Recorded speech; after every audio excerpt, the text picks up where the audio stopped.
We will learn the Mayan calendar glyphs of the so-called long count calendar. There are three ways of writing the Mayan calendar glyphs: the simplified way and by two other elaborate forms. We will teach you the simplified form for these glyphs, which can be done by just about anyone, if you're up to it, of course. This is kin, or day. Kin is how the word day is written in the Mayan calendar. Kin represents the sun, with its rays beaming outward. Each time the sun passes across the sky, it marks a day. It may also make reference to a flower, or even the native four directions symbol. Kin equals to 1 day. Our helper Deni will show us the features of each glyph. There's the dot in the middle of the whole glyph, the 4 sunbeams or petals. These are encased in a double-line circle, and then an even larger circle surrounds it all. A way to remember the glyph is to bear in mind it represents a shiny sun. This is Winal, or month. Winal is how the Maya month is written in the long count Mayan calendar.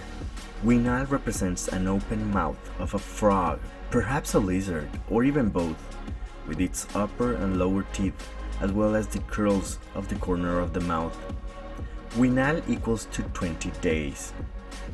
So here's a large circle, the wide open mouth of the frog, the lower teeth, the curls the frog's mouth have, and the upper teeth with this line. This is Tun, or year. Tun is how the Maya year is written in the long count Mayan calendar.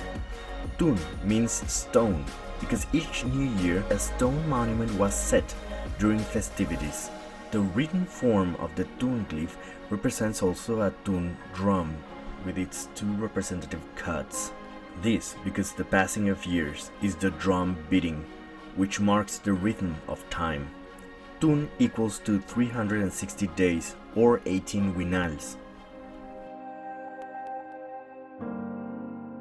So we start with this large thick circle. Then this dividing line. Below the horizontal line, these circles. Above the line, we have 2 crisscrossed rectangles reminiscent of the drum.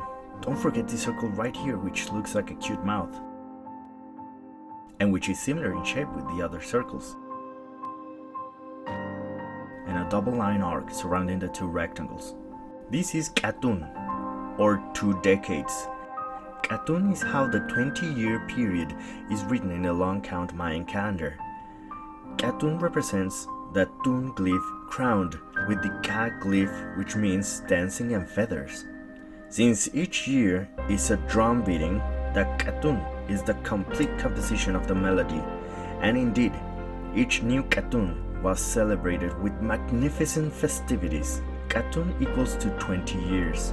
In ancient times, it was pronounced Winikhab. We have the same glyph as the previous one, the thick perimeter, the 3 round shapes, the arc, the 2 rectangles, but it's crowned with these 2 fin-like forms joined by an oval, which has a smaller circle surrounded by dots. This is Baktun. Baktun is how the 20 Katun period, or a Mayan century, is written in the long count Mayan calendar.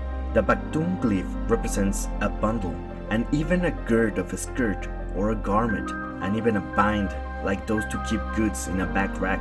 This because it bundles up the larger passing of time. It girds time. Baktun equals to 20 Katuns, or 394 years. In ancient times, it was pronounced Pik or Pikhab. So we have this one that looks like grapes. Here a crisscrossed circle surrounded by dots. But notice the glyph repeats itself again with the grapes, crisscross circled and dots, and below everything these patterned circles, which look like cute legs.